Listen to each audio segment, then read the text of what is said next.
And welcome back, everyone. We are live with NA Apprentice 2021 Season 5 Group Stage 1 Group B. It's a bit of a mouthful. I am your host, Light_VIP, and with me is the lovely, the beautiful, the Jersey herself. Welcome, Kuro. Welcome. Hello there. It is I, the greatest casting t-shirt you've ever seen. Beautiful. Because I'm the only one. Beautiful. Yes, the casting t-shirt has returned, and yeah, I want to give a bit of a shout out to everyone in the chat as well. I know this is earlier than we usually are when it comes to our broadcast, and I also know that ESL Open Cup Europe is currently going on right now as well. I didn't realize how late that went, but yeah, it's Oh yeah. Oh boy. I mean, in general, like the European Cups, they tend to go like almost over Americas. There were cases when they went over Americas. Yeah, they can go on for quite some time. So again, if you want to check them out, of course, check out, Steadfast, Chicken Man, Biomorph, Rotterdam. They're all currently live with that. But we're here with some lovely, beautiful North American StarCraft, and it's a little bit bittersweet when I saw the groups, Kuro, So unfortunately, guys, there've been a few walkovers in this group. I was gonna talk about the group itself, but sure.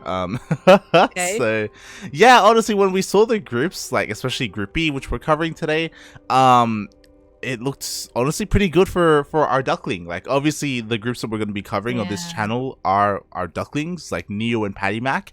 So I was pretty excited to see Neo perform well in the qualifiers. He almost beat Maples in a best of 5. He went all the way. He went all the way to the ace match. Like it was great to see him doing well. Fun fact: originally he thought he won, but it was a best of 5. Yeah.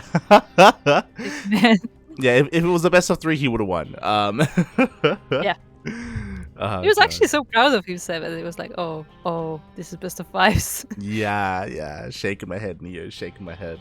And when we saw the groups, of course, Darking brought it up in the chat. He's in the same group as Tavo, because of course he is, because they're destined to always fight each other in whatever tournament they can.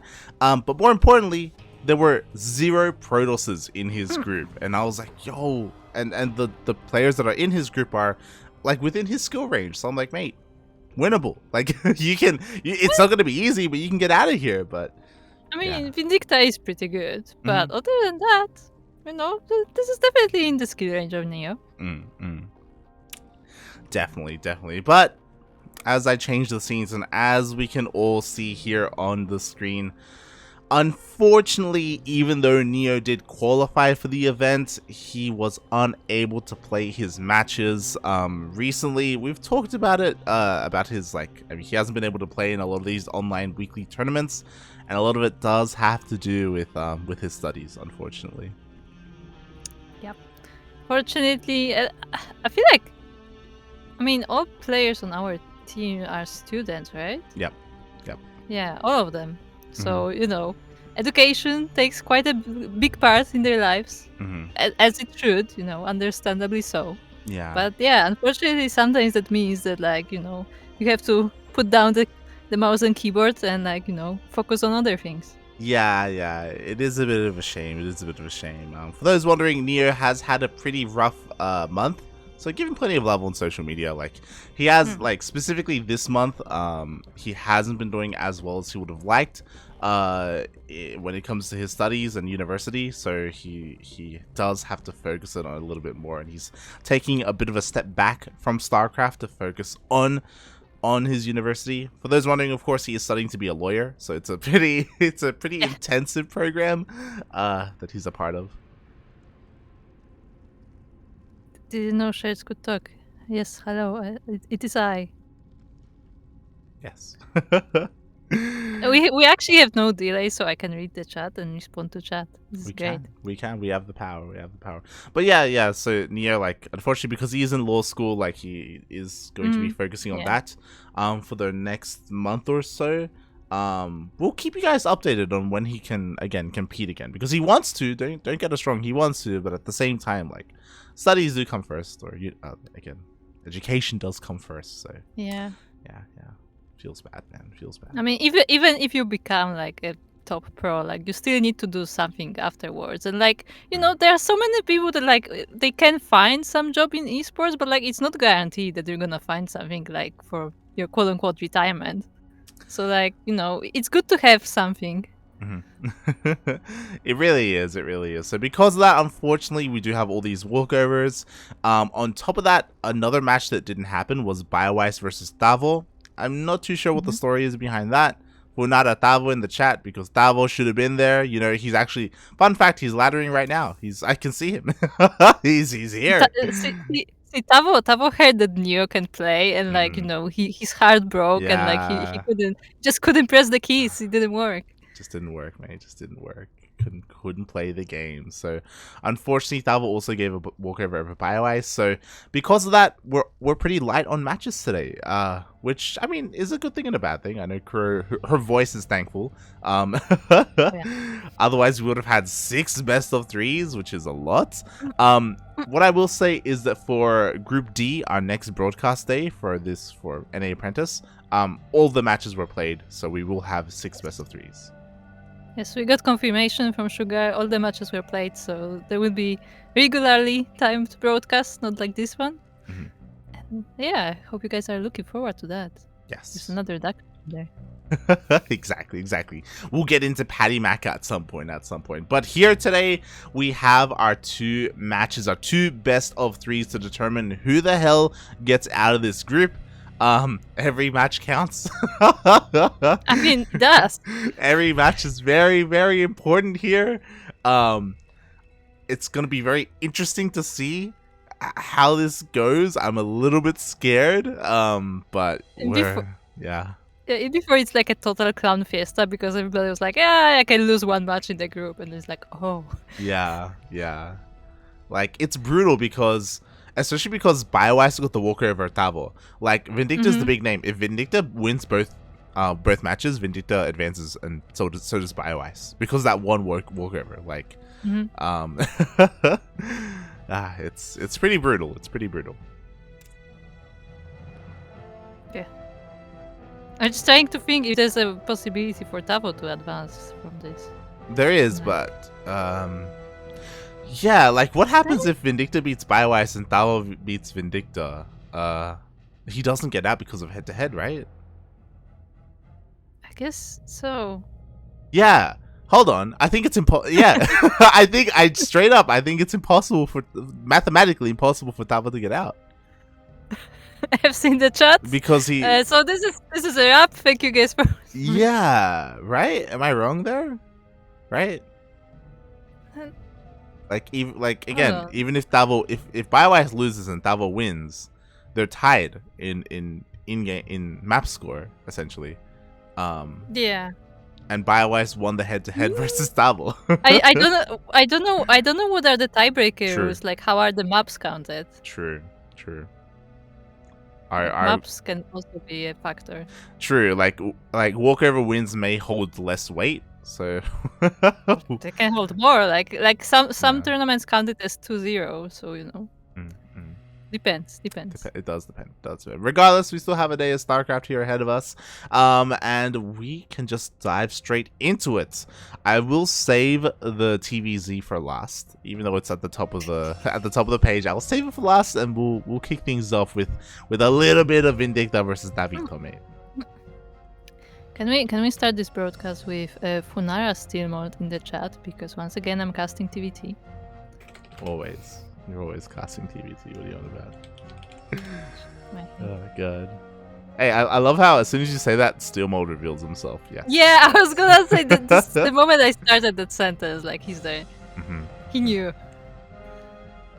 He knows. Alright. Well, unfortunately, as I quickly get into these replays, it seems like they have not been labeled which one is game 1, 2, or 3. So it's a little bit unfortunate, but you know what? We'll Yeah. Okay. Because I know that this will be watched by the players as well, probably scouting for information. Players, rename your replays and Mhm. send them to the correct admin, because I know some people send it to Sugar. Sugar is not the one collecting replays.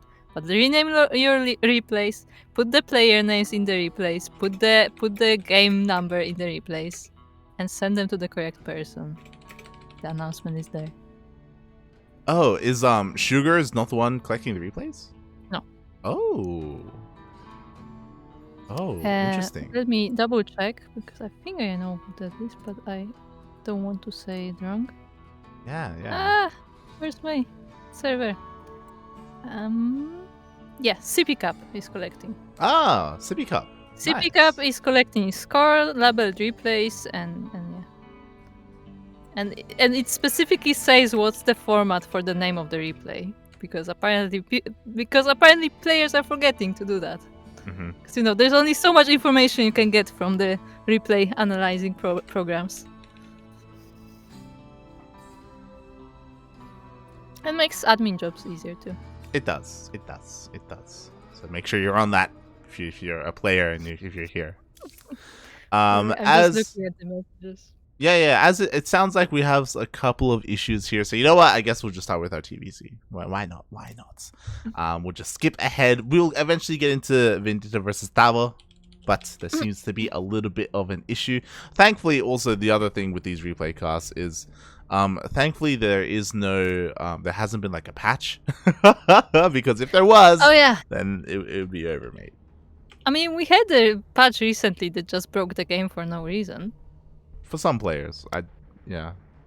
For many players, like surprisingly many players. Yeah, like a Like solo I've play. seen a lot of people talking about it. I didn't experience it myself, but like it seemed like it was a lot of people, like more than usually. Yeah, like maybe 20% or something, but enough to be noticeable. Yeah. So yeah, for not a blizzard on that one. But here we go. We have our maps, we have our players. We're gonna be diving in to game number 1, and wait, let's get ready. Let's get ready.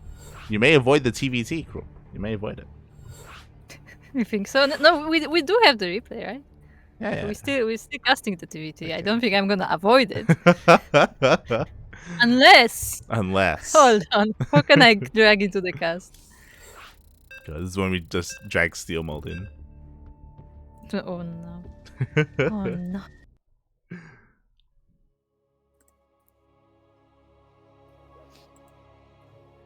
I mean, I wasn't originally slotted for this one, so I'm just... True. Yo, everyone exclamation mark start. Funada Starduck in the chat. He was supposed to be here. Shaking my head. He was. Oh yeah, it's a replay. I can't follow. What a shame. Okay, so anyway, we are in Hardwire, LE. We're in the bottom left corner. We have the Red Terran, representing United States, and Alpha X. We have the one and only Vindicta. And spawning in the top right hand corner of Hardwire LE, we have the Canadian Zerg player representing Storm Gaming, the only Zerg player in the entire group. It is Bioice. It's always kind of funny to me when I see Bioice, because I'm pretty sure I've seen him in one of the very first tournaments I played in like 2014. It's just kind of funny to me to see that familiar name, like, still being there, still playing. Oh yeah. He's a very old school player. I still remember him playing back in the day with No Regret. I want to say, if you remember, I want to say that he Bioice and No Regret played in the Archon tournament that CranKy played in. I'm pretty sure. But yeah. Bioice has been around for a very long time. And he took a pretty long hiatus as well. I want to say like 2019 and 2018, like he wasn't active. But yeah, like last year, towards the end of last year, like he came back and he's looking pretty good. Yeah. That's what I said. Like this familiar name, like just comes back, and he's doing well for himself. Like he's been popping up in all these weekly tournaments now, here and there. He's in NA Apprentice, I think quite regularly too.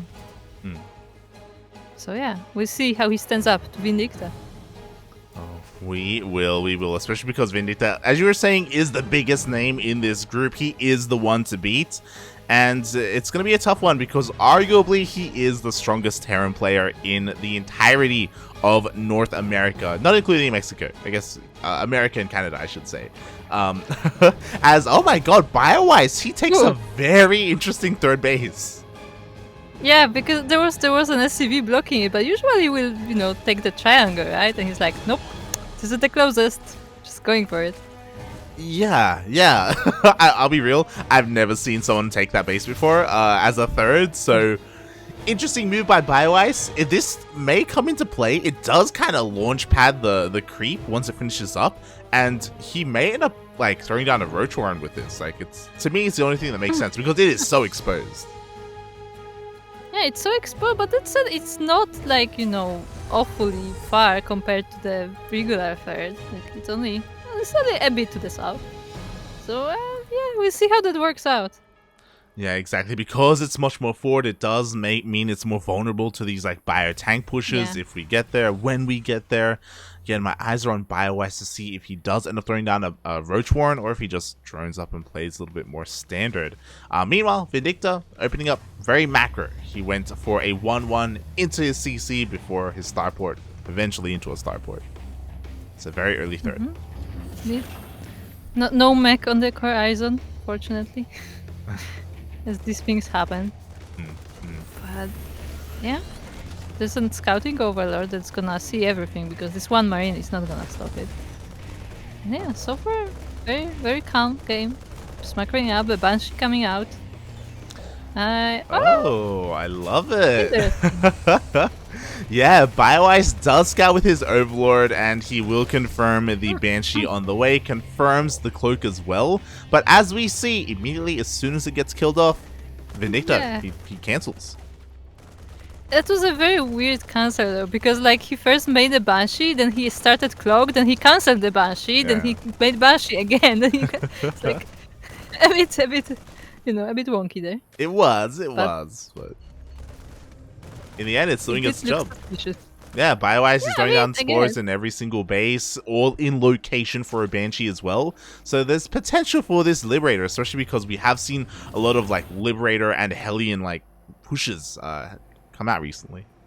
Yeah, and there is some space on hardware to hide the Liberators, but hold that thought, there are Hellions. Yeah, exactly. The Hellions are looking for a way in. More importantly, they are distracting the Queen so that the Hellion can slip on forward. And because of the positioning on this third base, like, there's a great place for the Banshee to just, for the Liberator to just chill and just, rain down on the drones. Yeah, as he looks to be planning to do. Yeah, there it is. Like, he's over the low ground.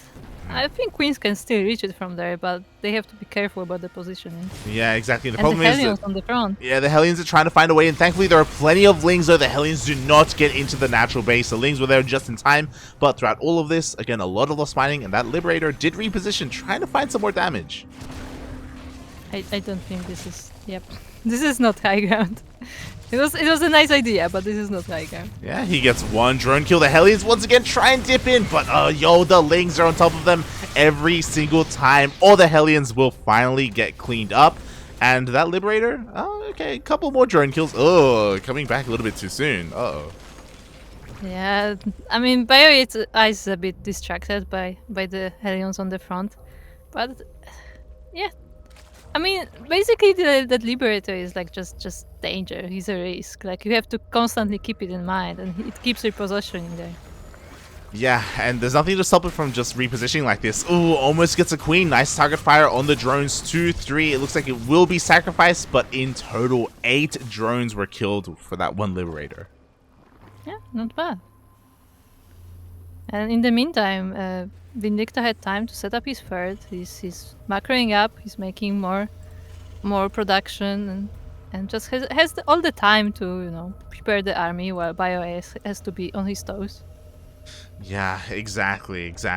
I mean, thankfully, Bioice has finally dealt with everything, and he was able to kill all the Hellions, which means that for the next push, it won't be like a Hellbat push alongside all these Marines and tanks. This could have been a lot worse, so Bioice doesn't have to worry about that. His creep is honestly looking pretty good as well because of this forward third base, and we can see he is committed to Lingbane. Yeah, had the time to take the fourth in the meantime as well. It looks like Lingbane. Will it be Lingbane Muta though? Because I see a 4 of gas. Yeah, all gases have been taken. We should be seeing another tech option, whether it's a Spire or an Infestation Pit. At the moment, he is just committed to nothing but Lingbane, which makes plenty of sense. Going into mutas right now may just kill him, as he has to make sure he has enough to defend against the push that's coming. Yeah, the push is already at his base, and does he have enough base? Oh, the speed is barely not done yet, and so those Marines pose quite a threat. Yeah, exactly. The Lings are going to be able to get on top of the tanks. How good is the target fire? The target fire is pretty good. Does connect with the Banelings, but there should be enough to connect anyway, and Bioice will hold on. I have to say, I like the position on the tanks. Like, there's one on each ramp, on each high ground, so even if Bioice catches one, there's another one to back him up. Yeah, exactly. Oh, but thankfully for Bioice, he defended the first wave. Now Baneling speed is finished, so he'll have a much easier time. And now that he defended against the first wave, the Spire has been thrown down. So he does want to go into mutas, but he has to be careful because Vindicta, he's back again. Yeah, this army is much smaller, I guess, than the previous one because there's only one tank, and the Lings are already getting a surround on it while the Queens hold the Marines. Yeah, exactly. All the tanks are so exposed. There are far too many Lings here. So Bioice, it looks like he's going to clean all of this up. Oh my god, I was going to say, is he going to keep going? And he will. There's only one tank. It's not sieged. Yeah, it's not siege, and the Lings are pouring in. The Marines are going to do quite a lot of damage. Oh, nice macro with the Medivac, but yeah, this tank is not sniped. It's so low. Yeah, there was an opportunity there for Bioice to maybe kill the tank, but he opted to try and get some worker damage instead. He was denied access into the natural base, so questionable move there by Bioice. Yeah, probably not worth it, but you know, in the moment, that's a decision you make. Yeah, that it is. We do have another drop headed towards the main base of Bioice. Unfortunately, Bioice doesn't have a lot of vision out of the map. He has some decent creep spread in the center, but again, doesn't have too much vision when it comes to his main base. So he's looking to be a little bit vulnerable. Spire is done, but actually there are no mutas at the moment. Not even any in production. Yeah, he's only preparing the upgrades while the drop is already in his base, and he only sees it now. All the Lings are moving in, but are they gonna be here in time? Yeah, exactly. Thankfully, Vindicta is taking his time when it comes to unsieging here, so the Lings and the Banelings get here just in the nick of time. Decent target fire. Oh my god, only a single Marine died. Oh god, this is disgusting. This spot, yes. At the same time, Vindicta's pushing out with all his tanks. Still has that one tank from earlier that's barely alive, but barely alive is going to be good enough. We have a lot of Lingbane here, but oh god, I don't know if Bioice has enough to defend at both places at once. Yeah, this is a big problem. Like, you have to really split your army, and like, he can't let go of that main because you know the Marines are walking in right now, and at the same time he can lose the frontier. Yeah, exactly. We see again amazing target fire there by Vindicta, killing as many Banelings as possible. Now we can focus on that main push. Mutas are finally coming out, but again, it could be a little bit too late for Mutas when really we just need everything we can to deal with the Bio army. Lingbane pushes forward, but decent splits. Decent splits, but the Lings run into them anyway, and they're gonna clean this up. Maybe? Yeah, exactly. There are not enough Marines. Not enough Marines here, unfortunately. Only a handful remaining. So, Bioice defends once again. What's scary, though, is that behind this, Vindicta has a fourth base. It's already on location. He's double expanding as well. Like, the rally of the Bio army is not stopping. Oh yeah, every time Bioice cleans up an army, there is another one already coming his way. And I'm not sure he has enough Banelings. Yeah, exactly. The Banelings are trying to do what they can. Mutas finally come in, and it looks like Bioice can finally clean all of this up. Oh my god, there's so much supply in these medevacs, and so many of them are going to go down. Yeah, he just like the rest of the army, he kept making the medivacs, but there's actually nothing for them to heal. Now a bit of bio comes in, but there's more medivacs than the army. Yeah, that was some great target fire there by Bioice. He did snipe a couple of those tanks as he was being forced back. Something that's a little bit lacking here, despite the minerals and gas. We need upgrades, mate. Where is that hive? Infestation pit is so late. 3-3 is already halfway done for Vindicta. Oh yeah. He did get the first upgrades pretty early, but he kind of forgot or stalled the other ones. And now these mutants are trying to find something, but there's only so much they can do. And now they're gonna try to attack with the Lingbane. Yeah, Bioice is falling apart macro-wise. He missed a lot of injects. You can see his massive bank right now. 2k minerals. He has the spare supply. He just doesn't have the larva to spend it. He's trying to close the distance. He's trying to deal with this with just pure Ling Muta, but there's so many Marines. With 2-2, the macro is good enough, and without Banelings, you cannot fight this. No, you can. And the mutants are getting popped as well. So still this one tank that actually took down this hatchery that was the third base. And yeah, this is turning into Vindicta's favor pretty hard. Yeah, exactly. You can see plenty of energy on all these queens. Finally, we do see the rounds of injects all over the place. Bioice has to spend his money. He has the economy. He has the bank to fight against Vindicta. He just, again, didn't have the larva. Hive is on the way. We need 3-3 as soon as possible. We need adrenal glands. And the problem is that Vindicta's just, he's not stopping, mate. His 3-3 is finishing up. Yeah, he just keeps going now with the additional force, but the mutants are not even here. They are going straight to the main base of Vindicta, but there are missile turrets, there are some marines that were reinforcements. So I don't think he's gonna deal too much damage, while the main push is in the middle of the map. Yeah, the problem is that he didn't force Vindicta back home. He wanted Vindicta to turn around, but as you said, like, there's plenty at home to defend. There are plenty of reinforcements. The push just keeps on going. We have some Lingbane at home to defend. Again, Bioice isn't too far behind when it comes to supply. It's just the upgrades, the quality of his army. The Lingbane is running in right now. They're getting the Thor, but when they get all this Bio army, they're rolling in, but the Banelings are getting sniped. Yeah, exactly. It looks like it is going to be enough to clean up the main army, but we see them in the minimap. The rally just doesn't stop, and every single Baneling got taken out. Without any Banelings, mate, Marines, man with gun, that's all you need. You just stim to win. Yeah, exactly. Like, Bioice once again cleaned the army, but there's already like another army waiting for him right in front of it. Yeah, and I just... As a Zerg player, I just cry looking at the bank for Bioice. Like, he has what, like, his economy is great. It's beautiful. Like, his expansions have been left alone for the most part. His drones have been left alone outside of the early game. He's trying to deal with all of this, and it looks like he can maybe deal with the Marines, but oh god, the Thors kill all the mutants.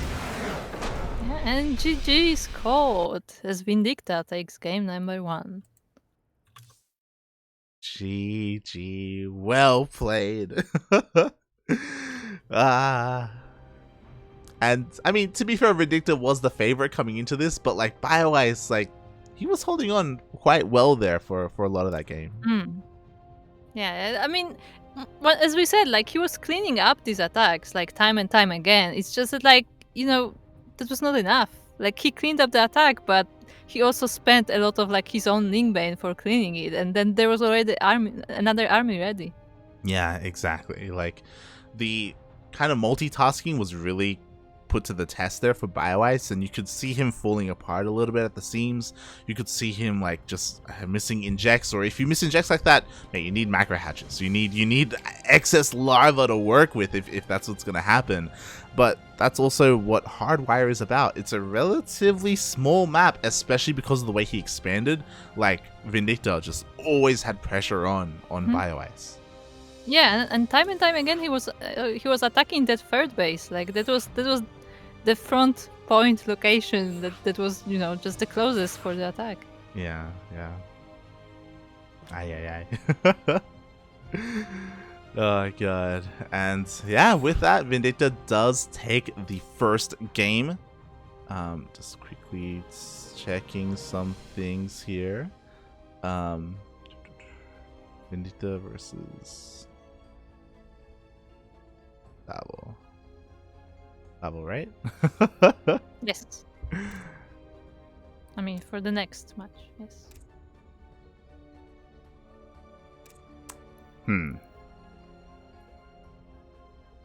Huh? That did not sound very good. And just just letting Sugar know a couple of things. I mean, maybe that's what it was. Like, you never know. Uh-huh. Uh-huh. Yep. Shaking my head. We're just clearing up some issues that we have for the other series. But for this one, we should be fine as we are diving into game number 2, and it is looking to be on 2,000 atmospheres. Yeah. One of the more known to us maps. More long time standing maps, I guess. Mm-hmm. And we will find out how it goes this time. If Bioice can take it back. I mean, once again, his games weren't like his game wasn't too bad. It's just didn't work out. But enough about that. As we are in the top right corner of 2000 atmospheres LE, and we have the red Terran player once again representing Alpha X, and once again representing United States. It is Vindicta. And spawning in the bottom left-hand corner of 2,000 atmospheres LE, we have the Canadian Zerg player representing Storm Gaming. It is Bioice.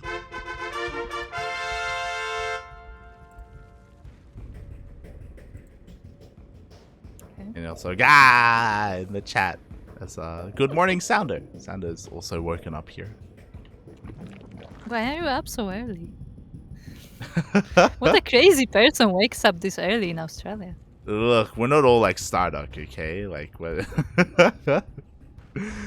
I shaking my head, Starduck, shaking my head.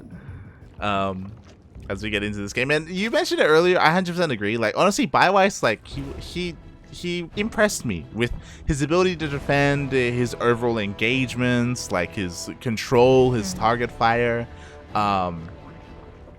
Yeah, he just needed a little bit more room to breathe, and maybe he can get that on a bigger map like this. No, Kuro, the sun is bright very early. Look. Just get good curtains and everything is good. Anyway, yeah. Like, maybe if he can, like get this marker going. Because as you said, like, he was lacking the army. Like, he had the resources, he had the supply, but he just didn't have enough army to just go against Vindicta over and over again. Like, you also have to keep in mind that, like, Zerg, Banelings, like, you have a lot of units that are just lost. They are one-time use. So, like, you also have to constantly be remaking that army. Yeah, it's one of those things where you're at the highest level of play, like, you need to be on top of your injects. You need to, and it can be really difficult, especially when you're being harassed, when you're being dropped in your main base, and hit at your third over and over again, and you're trying to go for all these counterattacks. Like, there is a lot going on. So, yeah, unfortunately, Bioice did struggle a little bit. What's also scary is this opener. So, Vindicta, he skipped his Reaper, actually pretty heavily supply blocking Bioice here, as the first Overlord goes down. And now Bioice, he's in the dark. He does have one Overlord across the map, and he needs to scout the 3 racks. Oh yeah, that he does. And once again, he goes for a triangle third, not for the one in the line, even though there was no denial from Vindicta. Yeah, exactly. I mean, thankfully, this third is like on time and it's in a better place than the last one. I mean, yeah. Yeah, so because of that, like, this is a little bit better for him, but again, he hasn't scouted the opener. Obviously, he knows that we have a commitment into early Marines, but honestly, you can go Marine first into 111. It doesn't have to mean, like, 3 racks behind it. So again, Bioice can try and make a couple of assumptions, and he's going for a Roach War. Ooh, Roaches are not the greatest units against Marines, Uh-huh. But, yeah. I would say an F. Yeah, like, I would have loved this in game 1. I really wanted this in game 1. It's great against 111 openers, especially against a fast third TC that we saw from Vindicta. But here in game 2, as you're kind of alluding to, like, Roaches, Ling Roach isn't amazing against Stim Marines, or Stim Bio, I should say. Yeah, Stim Bio in general, but, like, even though it looks like it's mostly Marines for now, because, still getting the upgrades and everything. But yeah, the roaches just can't out DPS the Marines, and they just eventually fall to them. So unless, yeah, I don't know. I don't know how Ugh. Bioice can do it. He's making a lot of roaches right now. I mean, maybe he Yeah. can have more roaches than Marines. I mean, I don't know. so he did just send a scouter Ling and he saw all the Marines. So now he knows 100%. He should know 100% that it is a 3 Rex opener. And I'm surprised that he's not throwing down a Baneling Nest. To be fair, slow Banes are pretty difficult to use here in this scenario, but he needs as much army as possible. He needs maybe even a Spine Crawler, and even then it's going to be a hard hold as all the upgrades are finished up from Vindicta. Yeah, I definitely think a spine crawler or two could be very helpful here. There is no medivac, so at least there is no danger of that. But he has to be so careful with this army, and the Marines are already here. Yeah, exactly. Here we go. We don't see a stim yet. The Roaches are able to force away the Marines for now. You don't want to be pushing up a ramp into a Zerg player, but oh god, you do want to be pushing down a ramp as Vindicta just turns around. All the Roaches are going to go down. The Queens, where were you? We needed the Queens alongside the Roaches, and mate, basically every single Roach is dead. Oh my god. Yeah, the Roaches just were on their own. The Queens could not help them. I mean, even if they could, like, once again, Queens also fall to Marines quite easily, and they would rather stay on the creep than go out there. Yeah, it was a questionable move for Bioice to chase Vindicta off of creep like that. As we can see in the units lost, he did lose 8 Roaches for 8 Marines.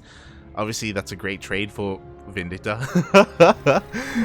And things are going to get worse because Vindicta still has all these Marines alive from the first push. 1-1 is on the way. More importantly, Medivacs are on the way. Oh yeah, the Medivacs are gonna be such a boost to this army. And the barracks are not stopping either. Like this production is gonna ramp up really fast. While Bioice, he still has links and roaches. He's making that Baneling Nest and another. So eventually he's gonna have Banes, but will it be in time before this army reaches his base? Yeah, we'll see. What's also important to note is that Bioice, with this early Roach one, he wanted to be the aggressor. He wanted to be the one to go out across the map with his Roaches and Ravagers and maybe deal some damage, but he's been forced to stay at home instead, so he's not in the best place right now. He's down when it comes to workers. He has a lot of Lings, but no Banelings. The Lings are trying to surround his army, but now there are Medivacs, and they're gonna just escape, almost scratch-free, and go straight into the main where the army is not. Yeah, exactly. The Lings, it's not going to take them too long to keep up, and there's some nice target fire there by Bioice. This Medivac is so low. He wants it so bad, but oh, it looks like it will escape. It actually just barely escaped these Queens of Creep, and the other one is taking some damage too, but nothing goes down. Yeah, exactly. Vindicta, he keeps everything alive. Meanwhile, back at home, he's working on tanks. He's working on Liberators as well. Interesting choice. Odd choice, to say the least. But, I mean, we'll see how it goes. There's very little anti-air. There's no Spire. So, aggressively across the map, they can do a lot of damage. Yeah, exactly. There's barely any anti-air. And, you know, you can snipe some Roaches with the Liberators. But maybe not Lings. Lings are not ideal targets, but they can still be very useful for zoning and stuff. Yeah, definitely. Oh, as we do see Vindicta shocking around the map here with his bio, just clearing up a lot of creep, setting himself up for the next wave. Speaking of, we have a double drop headed across the map. Liberators have finally come out, and they are going across the map as well, headed into the main base, looking to just harass and multi-prong as best he can. Yeah, there are actually 2 Liberators from both sides, where this double drop is harassing on the front, so Bioice will really have to split his attention to defend all of this. Yeah, and unfortunately, because he didn't scout the 1-1, or he didn't scout earlier, he wasn't prepared. There are 0 spores out right now. Drones are going down. That nice target fire as well with these Marines as he does trade against the main army. We have another double drop headed towards the main base. There's just so many things happening at the same time that Bioice can't really keep up. This Queen is gonna fall down, and now there's no defense in the main base, while the Liberators in the Natura is still taking down drones. Yeah, now you have a Liberator at the third base as well. The Marines are getting protected by the Liberator, by the Freedom Zones. We have another double drop finally cleaned up at the front of the base, but look at how many drones have gone down. 15 drones going down, and a lot of mining is being denied. the larva is going down as well, while there's another drop in the west. Yeah, at the 4th base. I don't know if you noticed, but the Liberator was getting healed by a mule at the natural. That's why there's a mule there. He was keeping it alive. It was disgusting. Oh god, I didn't even notice that. And now here comes the main army pushing out across the map. Bioice, he's already crippled when it comes to his economy, when it comes to his army, and this is going to be the killing blow, mate. Yeah, like you thought this was the army? No, this was just a teaser. The real army is just coming here. Exactly. Like, there's plenty more where that came from. What does Bioice have left to defend? GG gets called. He doesn't even go for the fight.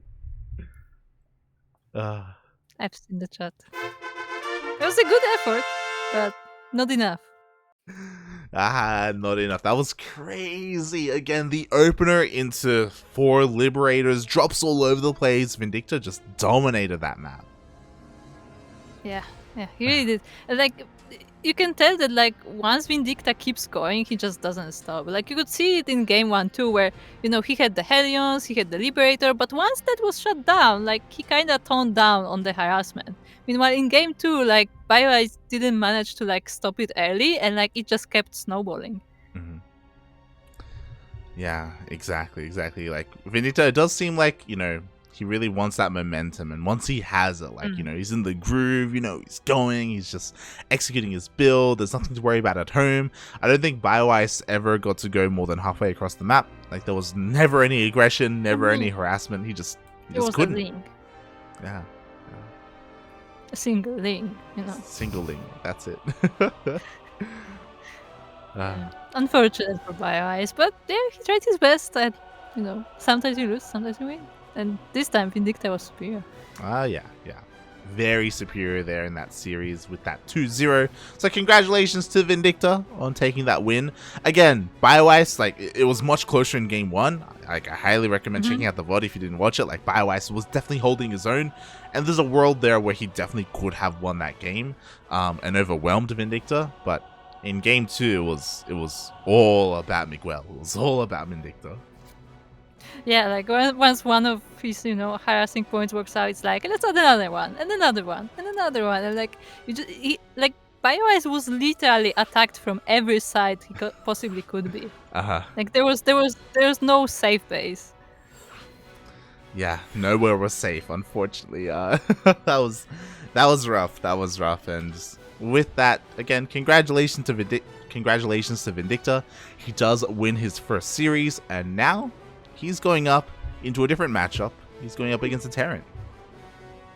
Oh, our favorite TVT. That's beautiful. It's beautiful.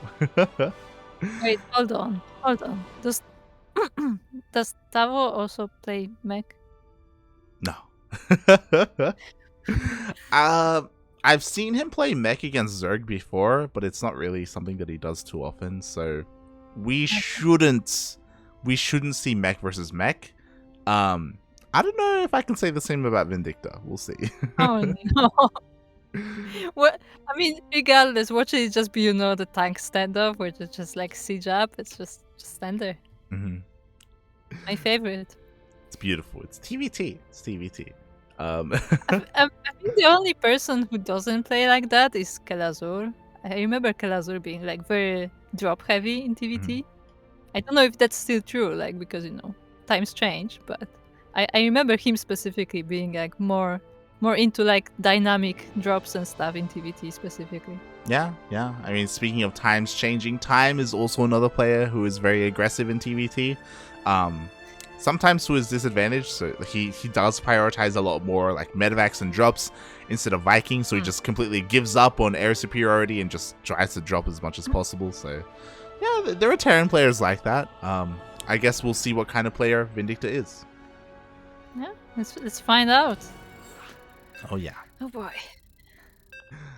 Can't wait for the TVT. As we are diving straight into our first game here, and our first North America versus Latin America matchup as well. We didn't really get to talk about it, but yeah, this season of NA Apprentice is opened up to Latin America. Yeah, I guess it's not NA Apprentice anymore. True. It's like America Apprentice. I can see that face. Anyway, We are back to 2000 atmospheres, in a different matchup this time, but with the same player in the top right. It is the one and only Red Terran, representing Alpha X and United States. It is Vindicta. And spawning in the bottom left-hand corner of 2000 Atmospheres LE, we have the Peruvian Terran player. He is purple, representing Unidos por el Vicio. It is Tavo.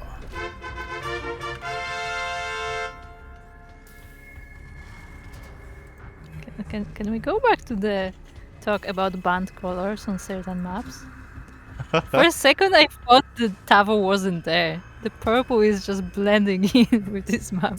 Kuro is colorblind, so this. No, I'm not. may make some things difficult here, but it's okay. I have a smaller screen, okay? Things are hard. Look, you could argue that blue is harder to see than purple on this map. Like, I don't know. Oh yeah, probably. I mean, no, actually no. No, because the shade of blue they use is like more intense. Mm-hmm. I think that's why, because this purple is like more dark. I don't know. Well, as we slowly get into this series, I guess, again, it's a good opportunity for us to talk about how, for this season specifically, it's the first, maybe the first of many seasons that Sugar has opened up to other parts of America, you know, not just US and Canada. Yeah, I find that a very interesting idea. Like one that I didn't exactly expect, because Sugar was always like, you know, focused on the NA region specifically. But, you know, it may be a good idea to open it up to some more players, especially since Latin America has a lot of like up and coming players. Like we always say that like in qualifiers you have, you know, you have your Special, you have your Kelazur, like you have the few top players, and then everybody else is like very competitive against each other.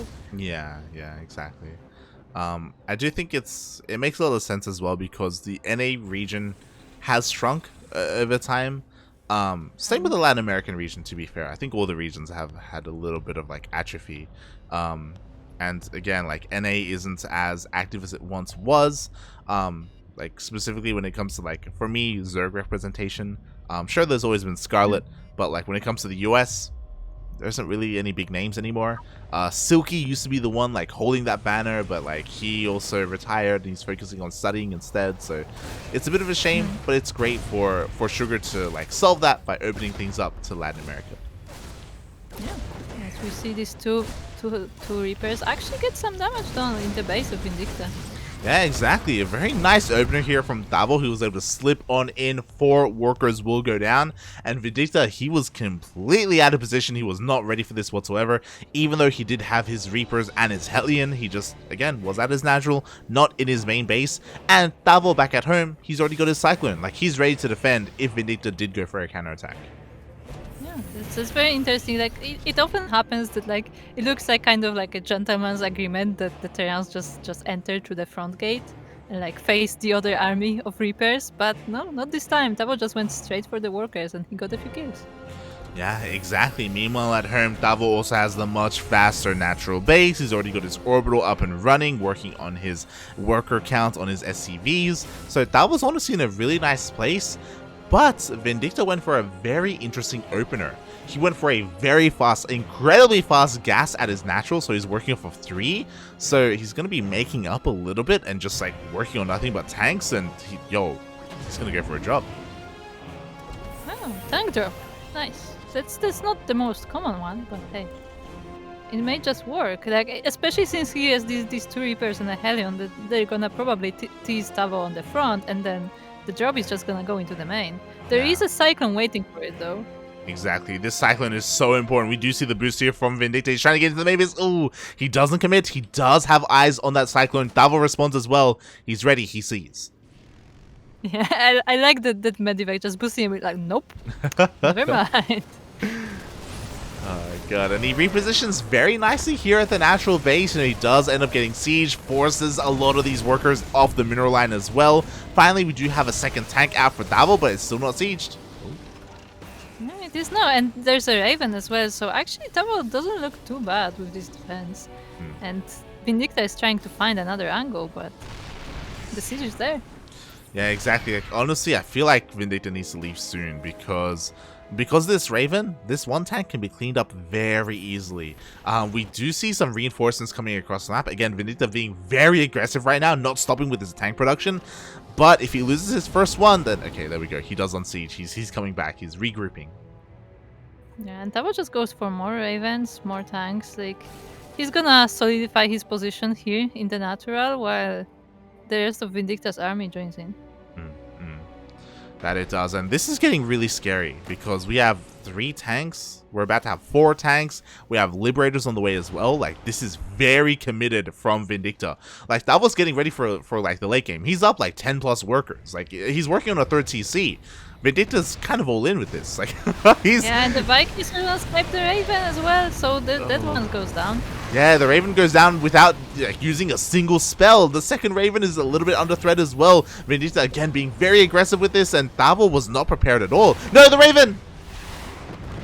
2 Ravens go down, and the tanks are sieged. The Tavo's army is just running into the siege. Yeah, exactly. GG gets called. The boys were forced off the line, but it was not enough. Vindicta takes the first game. GG. Originally, like, the first push didn't look that, scary, but like once he joined in with the rest of the army, and like I feel like it's also important that it wasn't just tanks, it was also a bunch of Vikings that were able to easily snipe the Ravens, so there was nothing there for Tavo. Yeah, unfortunately, because Tavo sacrificed his Reapers early on, he never got to scout the natural, and he never got to see the 3rd gas, which is a big tell, and he also never got to see the lack of SCVs as well coming out from Vindicta. Again, that was very like aggressive and dedicated builds from Vindicta, something that I haven't seen too often. Yeah, very interesting, very interesting. And it's such a shame that Tavo lost both his Ravens without doing anything. There was no disables, no auto turrets. Yeah. The first one was really just caught by surprise as the Vikings rolled in. The other one was trying to hide in the natural, but there was nothing to stop the Vikings. Like, there were some Marines, but not enough to snipe them. Yeah, exactly. So that was very unfortunate. Very unfortunate to say the least. Oh god. To be fair, I don't know how often Tavo has played against that build specifically. Because again, that was very in your face. And it did look like he was, as you said, very caught off guard with it. Yeah. But yeah, wow. Great. Like, he was prepared for some kind of attack because you had that Cyclone, you had the siege tanks and everything, but he didn't expect the attack to keep going. Exactly. And with that, Vindicta does take game number 1, does take a lead in this series. And unfortunately, here is where we have a problem. yes, this is where we have a little bit of a problem. We were supplied replays. We were supplied multiple replays, but none of them seem to be the one that we are looking for. God, feels bad, man. Feels bad. Apparently we got the TVP, but I don't think that's correct. Yeah, it looks like we got some of Vindicta's latter games. Not necessarily the ones we needed, unfortunately. Everyone Funara Vindicta in the chat, because yeah, it looks like he did not label his replays, so he just sent the wrong ones. Yeah. It's a little bit rough.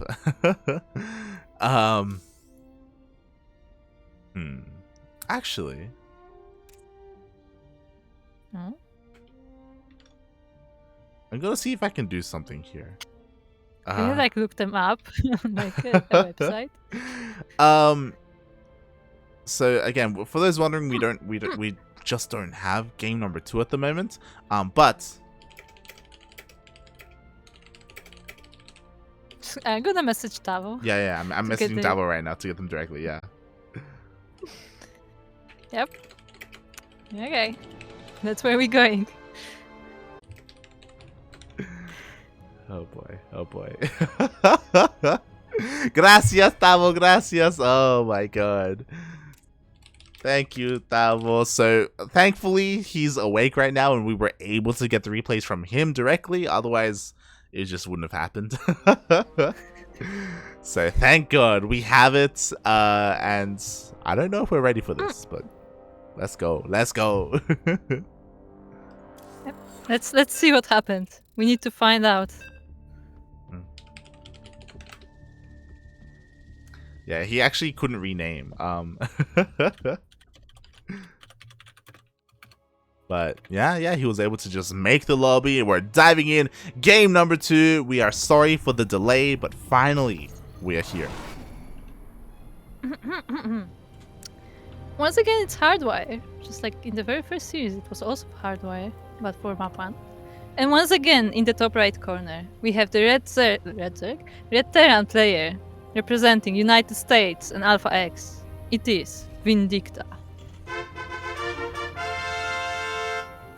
And spawning in the bottom left-hand corner of Hardwire LE, we have the Peruvian Terran player representing Unidos por el Vicio. It is Tavo.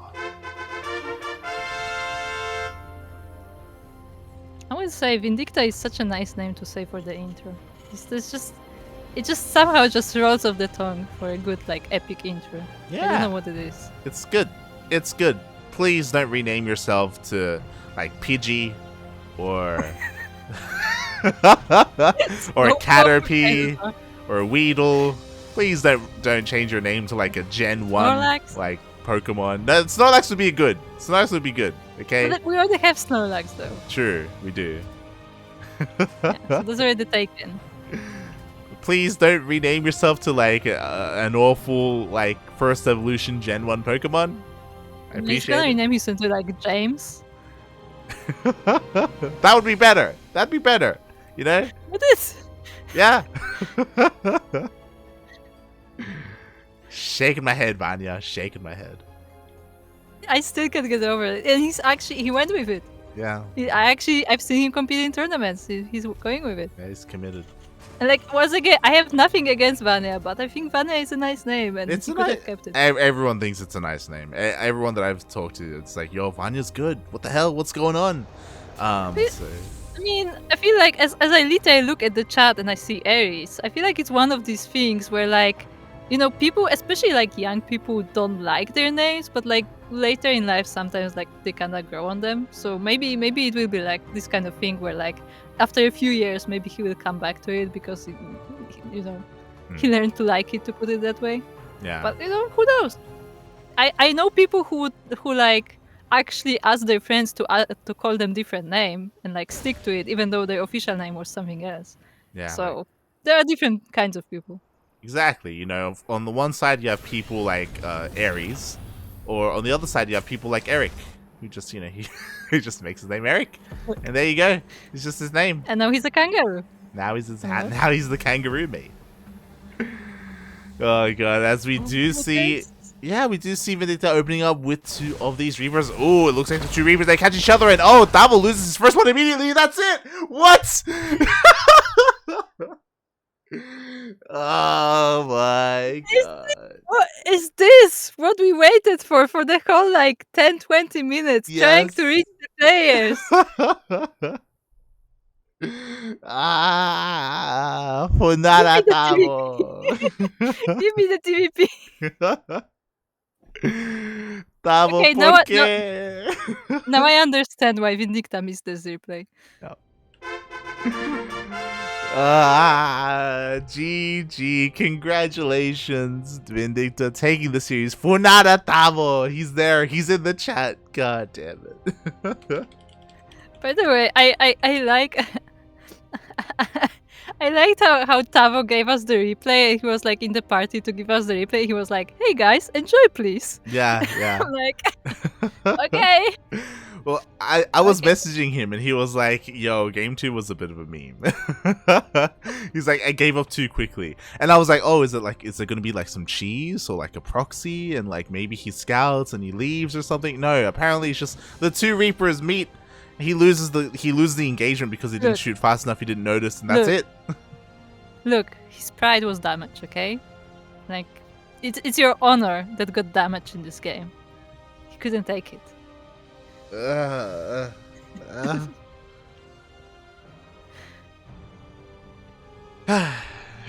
Vindicta It too was so fast. close to, like, I was watching these Reapers and like they almost passed them without noticing. But then Vindicta is like, hold on, there was something there.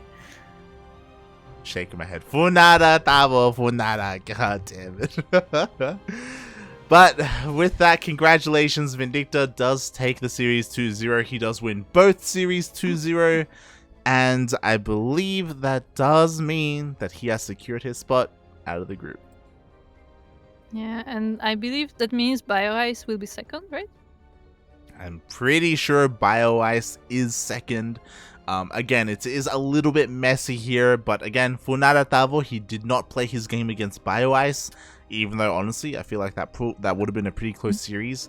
Because he didn't, and because Bioice got the walkover over Tavo, I do believe that does mean that Vindicta and Bioice do make it out of their group. Tavo, since you're here, explain yourself. Explain! Tavo is a good player, so like he totally had a chance to get out of this group. Definitely. So even if he gives up too early. Regardless, Bioice too good. Shaking my head, Tavo, shaking my head. Tavo, please. Please. You try regardless. Doesn't matter. Look, mate, don't be like Cristiano, okay? Don't be like Cristiano, who every single time he plays in Battle of the Americas, and if he gets Cham first round, he forfeits, alright? Don't be like him, okay? Look, Miyamaika beat Maru 2-0. It can happen. Yo, Probe Scout beats Zest 2-0, okay? Probe Scout beats Zest. If Probe Scout can... Do you get that? If Probe Scout can beat Zest, mate, you can beat anyone. You can beat anyone. Oh, God. Who was the other one? Poker? He beat Nice, I believe. Poker beat Nice. True. Poker did beat Nice. We casted that. Gogo Joey beat Cure.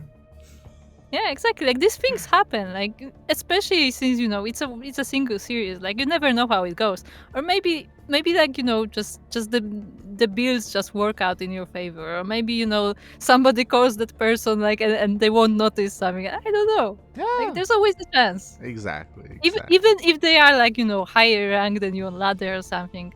Like you always try. I mean, hey, Maples is like 6K, and Neo went all the way to the X match against Maples. Like in the qualifiers. Exactly. Like anything can happen. Anything can happen. But with that, we are done with Group B. Again, a very short broadcast here, but it was unfortunate that we had all these walkovers. Regardless, this is we're kind of like easing our way into NA Apprentice. Yes, indeed. The America Apprentice, I guess. Yes.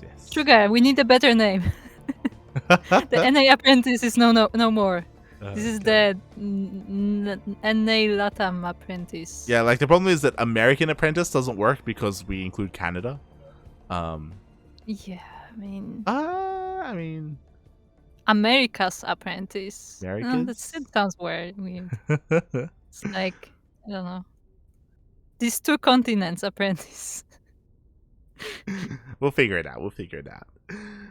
But yes, thank you everyone for tuning in. Again, a bit of a shorter broadcast today. Only 2 best of 3s and relatively short best of 3s at that. But we'll be back. We'll be back in 2 days. Sorry. Yes, we'll be back in 2 days with NA Apprentice Group D, which will include players, other Ducklings, like Patty Mac. Indeed they will. And who else is in the Patty Mac group? As I quickly open the brackets. And we have Antis, a good name. We have Eon, and we have Disrespect. So 1 Protoss, 2 Zergs, and a Terran. Pretty interesting group. A lot of nice variety there. Plenty of Zergs, plenty of Terrans, plenty of Protoss. So Group D is going to be amazing. A bit of a shout out to some of the other casters that are going to be covering the other groups. I believe Renegade X Studios is going to be covering Group C, if I'm not mistaken. Yes. Let me quickly check. So you should have the graphic that you can use. He will be covering... Yes, Group C is Renegade, and Group A is Starsfall Dim, who was previously known as Gravity. Oh, that's Gravity? Yeah. He's back? Yeah, he's been back for a while. Like he changed, he Oh. basically rebranded, and Mhm. for the past few months, like he's been casting events here and there. I don't know Oh. exact story like behind his comeback. I just know that that this is renamed Gravity. Yeah, wow. Okay, cool. Because I saw the Twitch channel and I was like, who? What? Who the hell is Yeah, this? Um, I don't know. I don't remember exactly which events he was covering, but like I've seen him for the past few months, like covering some of these, I guess, smaller events. I think he did some NA Apprentice too. I'm not sure. yeah, I'm sure he did cover whether it was Code S or Code A last season. Mm. But yeah, wow, it's great to see Gravity back. You know, he's again a little bit old school. He used to be a lot more active years ago. And then he kind of disappeared into the abyss. I don't know the story behind that. I don't know what happened. I don't know why he rebranded. But regardless, it's great to see him still active in StarCraft and returning to casting. Yeah, it's good to see that we have all those community casters being active. Definitely. I wouldn't be surprised if he's involved with Alpha X as well. Okay, but Probably, maybe. maybe. Oh god. Regardless, there are going to be plenty of matches available in the coming days to give them plenty of love. EPT NA next. It will be starting in a couple of hours actually. But we we will not be covering that. Let me just double check here. Yes, ESL Open Cup NA starts in 3 hours. My god. We won't be covering Really? that. Like 2? Hell yeah. No. Bel Air porque. Ay. Thank you so much, Bel Air, for the raid. We just finished our broadcast. Literally just we're about to close the stream. But thank you anyway, Bella. Shaking my head. Thank you so much, Bel Air. I hope you enjoyed your ESL Open Cup Europe broadcast. I imagine that's what you were covering, maybe. But yeah. Thank you so much. I hope you had a great cast. Hope you get plenty of rest. Something that I was gonna say is that !Matcherino. There is a Matcherino page for this tournament. We haven't mentioned it, but there is a page, and you can support said tournament. Yes, indeed. Oh, Special was in the final. Nice. Oh yeah. Special made it all the way to the grand finals. But yes, you can head on over to that Matcherino page, click that claim coupon button. There are plenty of coupons remaining, and all that money does go directly to the players that are participating in NA Apprentice. I'm pretty sure that you just have to make it to group stage 2 to earn some prize money. Yes, all players from group stage 2 actually earn money. It could have been you, Tavo. Could have been you, Tavo. Could have been you. Could have been you. Oh, God. So, yeah, massive shout out to, again, all the sponsors as well. Some Drunk Canadian. Fear Dragon donated $200 to the prize pool. Jesus Christ. Massive shout out to Fear Dragon. Still giving plenty of love to the people over at NA Apprentice. Yeah, he's been always involved in the NA scene, and he keeps supporting it, even if he can't necessarily do it himself, as in organize events. He's still supporting the other ones that are going on. Yes, that he is. And with that, I guess we're done for now, Kuro. I know I know you're happy you don't have to stay up too much longer. But yeah, why don't you tell the people, Kuro, what else do you do in StarCraft? I know you're involved in a lot of projects. I mean, first of all, welcome to CranKy Ducklings. This is my main project. This is my domain. Okay, this is where I make overlays. I make sure the broadcasts are working. I don't cast usually, but yeah, I'm making sure this whole thing is running in the technical sense. Mm-hmm. And other than that, I'm involved in StarCraft esports. The @StarCraft esport without an S at the end. That's on Twitter and on Facebook, which posts news. It posts announcements about tournaments going live, and in which Light is involved as well. Other than that, we also have SC2 birthdays on Twitter, which posts birthday reminders for all the players, casters, and so on. Mm-hmm. Other than that, I'm involved in StarCraft 2 events on Discord, which is a slightly newer server dedicated to promoting event signups. So if you want to check that out, join us on Discord. I will probably send you a link, maybe, if you poke me about it. What else am I involved in? There's just too much. There's the sign-up list with all the tournament sign-ups as well on Wikipedia that everyone can edit. If you have a tournament, you can add it there. There's also Juked that I'm involved in, which focuses more on the viewer side of experience, where you can see all the streams with tournaments going on in like a split screen kind of thing, and with the schedules and stuff.